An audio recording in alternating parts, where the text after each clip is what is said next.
तो जैसा कि लास्ट पार्ट में हमने देखा था, लुओ फैंग अपने न्यू फॉर्म की टेक्निक 10,000 स्टार डायग्राम को यूज करके थंडर किंग को डिफीट कर देता है। पर तभी एंट्री होती है 5 जायंट में से एक सिल्वर आइज की, और वो भी लुओ फैंग से सेंसर मांग रहा था, जिसपे लुओ फैंग कहता है अगर सेंसर चाहिए तो खुद आकर ले लो। और अब आगे तो ये एपिसोड स्टार्ट होती है और हम देखते हैं लुओ फैंग अपने न्यू फॉर्म की टेक्निक को एक्टिवेट करने लगता है और फुल कॉन्फिडेंस में सिल्वर आइज से कहता है अगर तुम्हें सेंसर चाहिए तो खुद आकर ले लो। इस पे सिल्वर आइज उस पे जायंट पाम अटैक करता है और उसका सप्रेसिंग फोर्स भी बहुत ही ज्यादा स्ट्रॉन्ग होता है। इधर लुओ फैंग अपने अटैक को रेडी कर रहा होता है और कहता है आज देखते हैं कि लेजेंडरी इनविंसिबल किंग आखिर में कितना ज्यादा स्ट्रॉन्ग होते हैं। वो फौरन ही सीलिंग स्टार और डिवाइन बिस्ट क्लोन को यूज करके टेल से उस पाम अटैक को डिस्ट्रॉय करने की कोशिश करता है। अब लुओ फैंग के अटैक से वहाँ बहुत पावरफुल सी एक्सप्लोजन होती है, जिससे बाकी एलियन वॉरियर्स उस फोर्स से दूर चले जाते हैं। इवन कि थंडर किंग जो कि डर से भाग रहा होता है वो भी इस फोर्स के पकड़ में आ जाता है। इस और एक्सप्लोजन के बाद लुओ फैंग को फील होता है कि वाकई में इस लेजेंडरी इनविंसिबल किंग की पावर, इसके डिवाइन पावर बहुत ही ज्यादा स्ट्रॉन्ग है। इसका divine power world master level से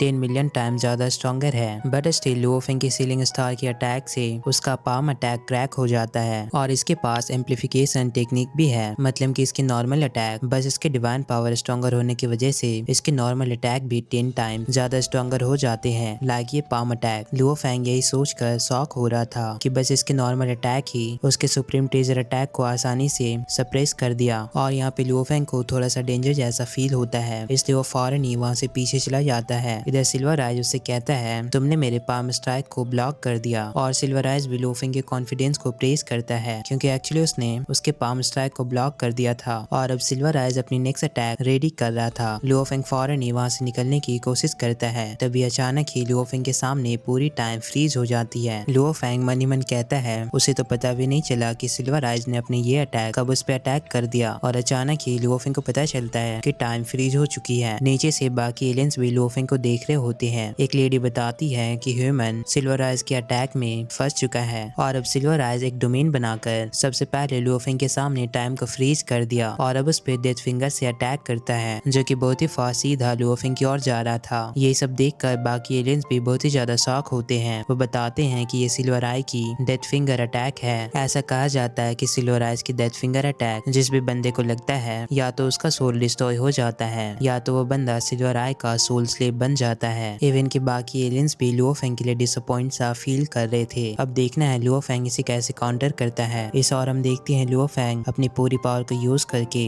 उसके टाइम अटैक से निकलने की कोशिश कर रहा था, और अब तो डेथ फिंगर अटैक भी उसके काफी ज्यादा क्लोज आ गया था। सारे लोग बबाता बाकी सारे एलियंस भी लुओ फैंग के लिए परेशान हो रहे होते हैं, और अब जैसे ही डेथ फिंगर अटैक उसे हिट करने वाली थी, लुओ फैंग फौरन ही अपनी फुल पावर को यूज करते हुए उसके टाइम इल्यूजन को डिस्ट्रॉय करके रियल वर्ल्ड में आ जाता है और फौरन ही खुद को सीवो विंग से कवर कर लेता है। बट स्टिल लुओ फैंग खुद को सीवो विंग से कवर तो कर लिया था, पर इसके बावजूद सिल्वर आइज की डेथ अटैक इतना ज्यादा खतरनाक होती है कि सीवो विंग से कवर करने के बाद भी लुओ फैंग उसके फोर्स से काफी सारे चट्टानों से टकराता हुआ काफी दूर जाकर गिरता है। फिर फौरन ही लुओ फैंग उस फ्यूम में से बाहर आता है और काफी गुस्से में सिल्वर आई को देख रहा होता है। इवन कि लुओ फैंग इंजर भी हो गया था, और अब उसे समझ आता है कि एक इनविंसिबल इमोर्टल किंग लेवल की पावर क्या होती है। और लुओ फैंग को सही सलामत देखकर बाकी सारे एलियंस भी कमेंट करने लगते हैं कि ये ह्यूमन तो सिल्वर आइज के डेथ फिंगर अटैक से बच गया। वो सभी शॉक हो रहे होते हैं क्योंकि सिल्वर आइज के डेथ फिंगर अटैक से काउंटलेस पावर बीइंग मारे जा चुके हैं, पर ये ह्यूमन सर्वाइव कर गया। उनमें से एक एलियन कहता है इसका मतलब ह्यूमंस काफी ज्यादा स्ट्रॉन्ग होते हैं। इवन कि एलियन को ह्यूमन के बारे में पता भी नहीं है। एक एलियन कहता है बस इस ह्यूमन की वजह से हमें सिल्वर आइज की और भी सारे मूव देखने को मिलेगी, और अगर एक बार सिल्वर आइज ने अपने सिल्वर आई को ओपन किया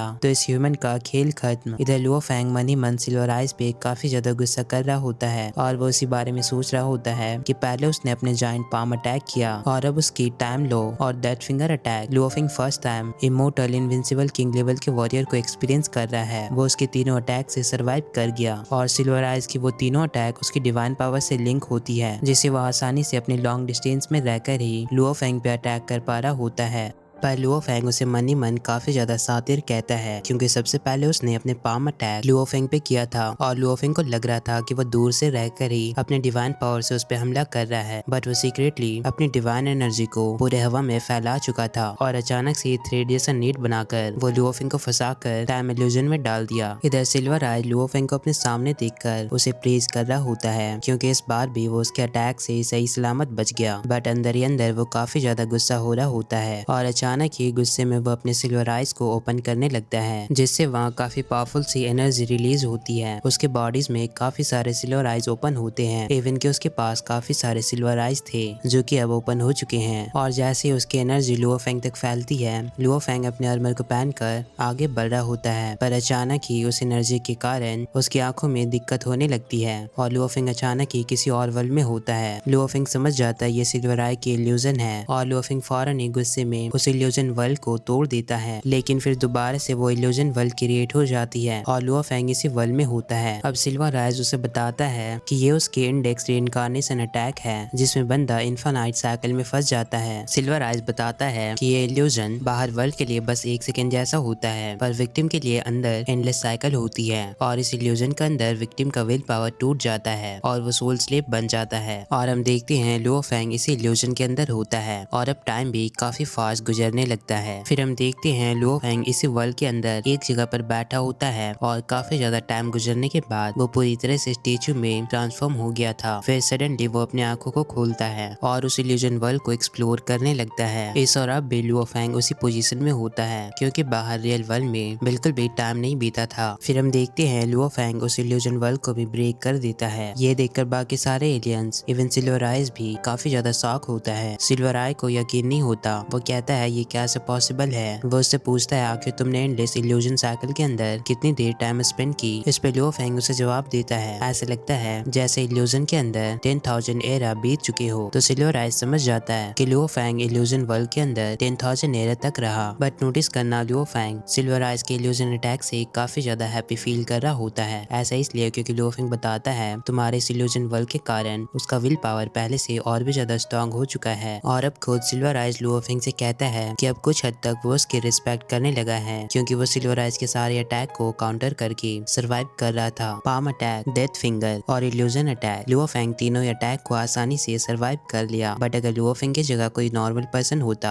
तो वो कब का सिल्वर आइज के हाथों से मारा जाता। और अब लुओ फेंग फुल कॉन्फिडेंस में सिल्वर आइज से कहता है तुमने मुझ पे 3 अटैक किया जिसे मैंने सर्वाइव कर लिया, अब मेरी बारी है। वो फौरन ही एरो किंग को बाहर निकाल कर सिल्वर आई पे अटैक करने के लिए भेज देता है, जिसे सिल्वर आई बस एक ही अटैक में फ्रीज कर देता है। पर तभी हमें पता चलता है कि एरो किंग उसके अटैक से बच गया था और अब वो पीछे से आकर पर्पल बेल वेपन को एक्टिवेट करता है, जिससे काफी टेरिफाइंग सी एनर्जी रिलीज होती है और सिल्वर आई इस एनर्जी में अनस्टेबल हो रहा था। इस और लुओ फेंग भी सिल्वर आई के काफी ज्यादा करीब आ गया था। अब सिल्वर आई लुओ फेंग पे अटैक करे या वो एरो किंग को संभाले, इसी का फायदा उठाकर लुओ फेंग फौरन ही अपने स्वॉर्ड से सिल्वर आई के हाथ को काट देता है। लुओ फेंग की ये अटैक काफी ज्यादा पावरफुल होती है, जिससे वहाँ एक्सप्लोजन भी होता है और सिल्वर आई लुओ फेंग के हाथों घायल हो गया। ये देखकर वो एलियन तो काफी ज्यादा शॉक होते हैं, उनका मुंह खुला का खुला ही रह जाता है। इवन के सिल्वर आई भी लुओ फेंग पे काफी ज्यादा गुस्सा कर रहा होता है और लुओ फेंग स्माइल करके उसे देखता है, फिर फौरन ही वहाँ से भागने लगता है और एरो किंग को अपने स्टोरेज स्पेस में स्टोर कर लेता है। इवन की मैसिव एक्सप्लोजन होने के बाद वो बंदा जिसे पिछले पार्ट में सिल्वर आई ने धमका कर नीचे भेज दिया था,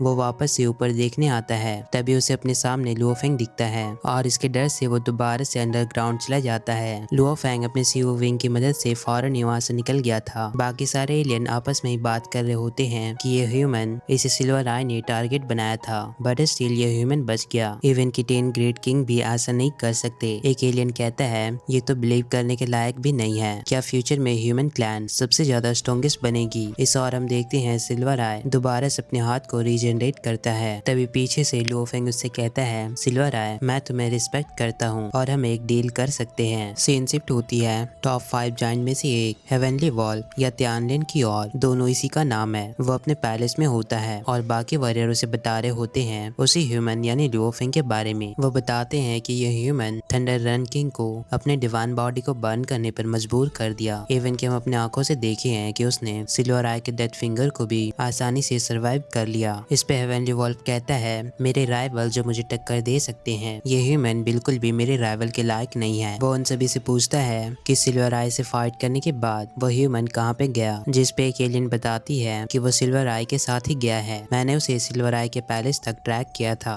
इस और हम देखते हैं सिल्वर आई के पैलेस में सिल्वर आई लुओ फेंग से सेंसर लेकर वर्चुअल वर्ल्ड के अंदर एंटर करता है और वर्चुअल वर्ल्ड में जाने के बाद वो गेम्स खेल रहा था। गेम्स खेलते खेलते वो फ्रूट्स को भी एंजॉय कर रहा था और सेंसर मिलने के बाद वो बस वर्चुअल वर्ल्ड में ही बिजी रहता है। उसे वर्चुअल वर्ल्ड में काफी ज्यादा एंजॉयमेंट मिलती है। वो कहता है ये इक्विपमेंट तो काफी ज्यादा कॉस्टली है। इधर हम देखते हैं लुओ फेंग उसे सेंसर देखकर एक हेवी ट्रेजर ले लिया होता है। वो खुश हो रहा होता है कि वो सिल्वर आई के साथ काफी प्रॉफिटेबल डील कर लिया। फिर हम देखते हैं सिल्वर आई को वर्चुअल वर्ल्ड में गेम्स प्ले कर रहा होता है और सिल्वर आई लुओ फेंग के फादर से भी मिलता है। सिल्वर आई लुओ फेंग के फादर को भी प्रेज करता है और कहता है तुमने काफी अच्छा मूव अटैक किया। और लुओ फेंग के फादर भी उससे कहते हैं तुम भी काफी सही फाइट कर रहे थे। और सिल्वर आई को लुओ फेंग ने अपने फादर के गिल्ड को ज्वाइन कराया था जब वो दोनों आपस में गेम्स खेल रहे थे। आगे हम देखते हैं हेवनली वॉल्फ काफी गुस्से में बोलता है कि सिल्वर आई उस वैल्यूबल से ट्रेजर को लेकर बस ऑनलाइन गेम्स खेल रहा है। मैंने इससे बड़ा बेवकूफ कहीं नहीं देखा, क्योंकि वो सेंसर ही हम सबकी लास्ट होप थी कि हम आइस प्रिजन से बाहर आउटसाइड वर्ल्ड में कांटेक्ट कर सके। और सेंसर मिलने के बाद भी वो बस वर्चुअल वर्ल्ड में गेम्स प्ले कर रहा है। ये सब जानकर तियान लेंग काफी ज्यादा गुस्सा करता है। फिर कहता है कि ह्यूमन के लिए सेंसर कोई रेयर चीज नहीं है, जरूर उसके पास और भी सारे सेंसर होंगे। फिर तियान लेंग कहता है हम सीरियस क्लैन डीमन रेस के लॉयल हैं। हम इस आइस प्रिजन में रहकर अपनी लाइफ को वेस्ट नहीं कर सकते। हमें डीमन क्लैन से कांटेक्ट करना होगा ताकि हम आइस प्रिजन से बाहर जा सके। फिर वो अपने सभी वॉल्फ आर्मी को ऑर्डर देता है कि जो कोई भी इस ह्यूमन को ढूंढ कर लाएगा उसे काफी बड़ा रिवॉर्ड दिया जाएगा। और ये बात सभी जगह फैल जाती है। इधर दूसरे एलियन आपस में बताते हैं कि हेवनली वॉल्फ ने अनाउंसमेंट की है कि जो कोई भी उस ह्यूमन को ढूंढ कर लाएगा उसे इटर्नल प्रोटेक्शन मिलेगी। और अब वो सारे एलियन केव से बाहर निकलकर उस ह्यूमन को ढूंढने निकल जाते हैं। इधर हम दूसरे एलियन को देखते हैं जो कि इसी अनाउंसमेंट को सुनकर आपस में बात कर रहे होते हैं। अगर हमें भी वो इटर्नल प्रोटेक्शन मिल जाए तो फिर हमें पूरे आइस प्रिजन के अंदर कोई भी टच करने की हिम्मत नहीं करेगा। और अब सारे एलियन लुओ फेंग को ढूंढने निकल जाते हैं। इधर हम देखते हैं लुओ फेंग एक केव के नीचे होता है और वो भी वर्चुअल वर्ल्ड के अंदर होता है। वो अपने मास्टर क्यूरियोसिटी लॉर्ड को बताता है कि आइस प्रिजन के पावर हाउसेस काफी ज्यादा स्ट्रांग हैं, इसलिए उसने डिसाइड किया है कि वो एक साथ ब्राइट मून स्ट्रेटजी और 10,000 स्टार डायग्राम के न्यू मूव को फॉर्म करेगा। और फिर न्यू मूव फॉर्म करने के बाद उसकी स्ट्रेंथ पहले से और भी ज्यादा इम्प्रूव हो जाएगी और फिर जाकर वो आइस प्रिजन के ओपोनेंट से फाइट करेगा। पर इस पे क्यूरियोसिटी लॉर्ड बताते हैं कि bright moon strategy warrior path को बिलोंग करती है, जबकि 10,000 स्टार डायग्राम ये स्पिरिट मास्टर पाथ को बिलोंग करती है। क्यूरियोसिटी लॉर्ड बोलते हैं अगर तुम एक साथ दोनों सीक्रेट टेक्निक के न्यू फॉर्म को फॉर्म करोगे तो तुम्हारा अटेंशन काफी ज्यादा स्लो रहेगा, तुम दोनों पे सही से फोकस नहीं कर पाओगे। फिर क्यूरियोसिटी लॉर्ड कहते हैं तुम डिवाइन बीस्ट के पाथ को फॉलो करो जिसमें फिजिकल कॉम्बैट स्किल ज्यादा मैटर करती है। और क्यूरियोसिटी लॉर्ड लुओ फेंग को सजेस्ट करते हैं कि वो वॉरियर पाथ को ही चूज करे, ना कि स्पिरिचुअल पाथ को। और वॉरियर पाथ को फॉलो करने के बाद ही तुम डिवाइन बीस्ट जैसा बन पाओगे। अब ये सुनकर लुओ फेंग शॉक हो जाता है। क्यूरियोसिटी लॉर्ड उससे कहते हैं तुम इस बारे में गहराई से सोचो। इधर लुओ फेंग मन ही मन कंफ्यूज हो रहा था क्योंकि क्यूरियोसिटी लॉर्ड उसे वॉरियर पाथ चूज करने को कह रहे हैं, जबकि उसके दूसरे मास्टर एल्डर जोसान के 9 रेवोल्यूशन सीक्रेट मैनुअल और स्टार टावर के कंट्रोल करने के लिए उसे स्पिरिचुअल पाथ को फॉलो करने के लिए बोल रहे हैं। और अब लुओ फेंग को अगर 9 रेवोल्यूशन सीक्रेट मैनुअल को सही से स्टडी करना है और स्टार टावर को कंट्रोल करना है तो उसे स्पिरिट मास्टर पाथ को चूज करना होगा। अब लुओ फेंग काफी ज्यादा कंफ्यूज हो जाता है कि अब उसे इन दोनों पाथ में से किसे चूज करना चाहिए। अब उसके सामने दो रास्ते थे, बबाता एक साइड और दूसरी ओर अतुका। वो काफी देर तक सोचने के बाद अपने मास्टर से कहता है तो क्यूरियोसिटी लॉर्ड कहते हैं क्या तुमने डिसाइड कर लिया? लुओ फेंग कहता है हाँ, वो एक साथ दोनों वॉरियर पाथ और स्पिरिट मास्टर पाथ को फॉलो करना चाहता है। वो एक साथ दोनों पाथ को स्टडी करेगा। लुओ फेंग के जवाब सुनकर क्यूरियोसिटी लॉर्ड उसे घूरने लगते हैं तो लुओ फेंग उससे कहता है फिलहाल के लिए मैं दोनों पाथ को फॉलो करूंगा और स्टडी के दौरान अगर मैं किसी एक पे फोकस नहीं कर पाता हूँ तो मैं उसे ड्रॉप कर दूंगा,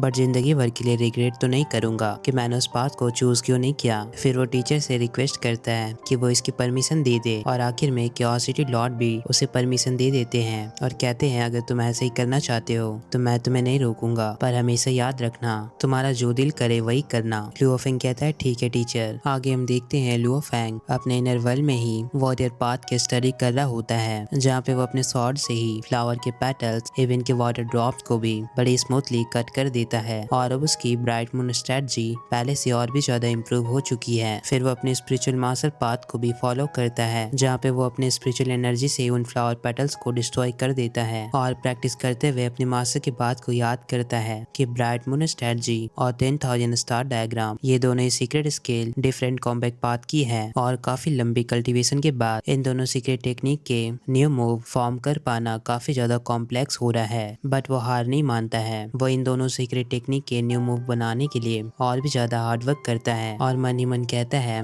कि लास्ट में मैं खुद को प्रूव कर दूंगा। फिर हम देखते हैं उसकी डिवाइन बेस्ड आई थिंक उसकी न्यू मूव कंप्लीट हो चुकी होती है। साथ ही ब्राइट मून स्ट्रेटजी की भी न्यू मूव वो आसानी से यूनिवर्स को ब्राइट मून स्ट्रेटजी से कट कर पा रहा होता है। इस और त्यान लेंग काफी बेसब्री से ह्यूमन का यानी लुओ फेंग का वेट कर रहा होता है, जबकि दूसरी ओर लुओ फेंग अपने दोनों सीक्रेट टेक्निक के न्यू मूव को फॉर्म कर लिया होता है। और अब भी सारे एलियंस आइस प्रिजन के अंदर लुओ फेंग को ढूंढ रहे होते हैं। तभी लुओ फेंग उस केव से बाहर निकलते ही ब्राइट मून स्ट्रेटजी के न्यू फॉर्म की टेक्निक को यूज करता है, जिसे दूसरे एलियन देखकर काफी ज्यादा शॉक होते हैं। वो बंदा कहता है ये तो ब्लेड रिवर है। इधर हम एक मैकेनिकल क्रिएचर को देखते हैं और वो भी लुओ फेंग के न्यू मूव को नोटिस करता है और गेज करता है ये ब्लेड रिवर कहीं ये उस ह्यूमन की तो नहीं है जिसे हम लोग 2000 सालों से ढूंढ रहे हैं। फिर लुओ फेंग 10,000 स्टार के न्यू मूव को यूज करता है। दोनों मूव को ट्राई करने के बाद वो बताता है कि वो सक्सेसफुली दोनों सीक्रेट मूव के सेकेंड मेथड को फॉर्म कर लिया है, ब्राइट मून स्ट्रेटजी की और 10,000 स्टार डायग्राम की। और उसे इन दोनों सीक्रेट स्किल की सेकेंड मेथड बनाने के लिए 2000 ईयर लग गए और वो रात दिन कल्टीवेशन करके इसे फॉर्म किया है। तभी वहाँ पे एक एक्सप्लोजन होता है। तभी लुओ फेंग नोटिस करता है कि वहाँ पे कोई आया है और हम देखते हैं वो मैकेनिकल क्रिएचर यहाँ पे आ चुका होता है और डायरेक्टली लुओ फेंग से कहता है ह्यूमन मैं तुम्हें हार्म करने नहीं आया हूँ, बल्कि आइस प्रिजन के साउथर्न एरिया